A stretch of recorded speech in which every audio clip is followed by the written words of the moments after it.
Time 12 ಗಂಟೆ ಆಯಿತು. ನಮ್ಮ ಅಪ್ಪನ ಬರ್ತಡೇ ನಮ್ಮ ಅಪ್ಪಂಗೆ ಬರ್ತಡೇ ವಿಶ್ ಹೆಂಗೆ ಮಾಡಲಿ ಅಂತ ಯೋಚನೆ ಮಾಡ್ತಾ ಇದ್ದೆ. ಲಾಸ್ಟಿಗೂ ಎದ್ದೋಗ್ಬಿಟ್ಟು ಹ್ಯಾಪಿ ಬರ್ಡೇ. ಇಷ್ಟಕ್ಕೆ ಸುಮ್ಮನೆ ಕೂರೋ ಮಗ ಅಲ್ಲ ಗುರು ನಾನು. ಲಾಸ್ಟಿಗೂ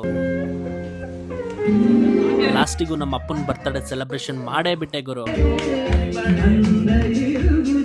ಎಲ್ರು ಕುಡಿತಾರ ಜ್ಯೂಸು ನಮ್ಮ ಶಶಾಂಕ್ಗೆ ಯಾವತ್ತಿದ್ರು ಅವ್ರ ಅಪ್ಪನೇ ಬಾಸು. ನನ್ನ ಕೈಲಾದಷ್ಟು ಚಿಕ್ಕ ಗಿಫ್ಟ್ ಕೊಟ್ಟೆ.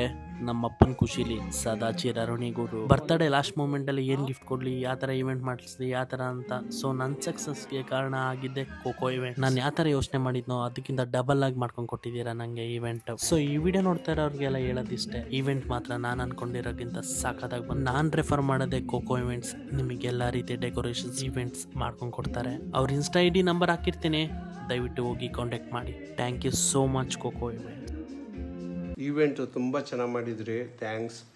ನನ್ನ ಫೋಟೋ ಚೆನ್ನಾಗಿತ್ತು, ಎಲ್ಲ ಬಲೂನ್ ಡೆಕೋರೇಷನ್ನು ಎಲ್ಲ ಡೆಕೋರೇಷನ್ ತುಂಬ ಚೆನ್ನಾಗಿತ್ತು, ತುಂಬ ಚೆನ್ನಾಗಿ ಮಾಡಿದರು. Thank you so much.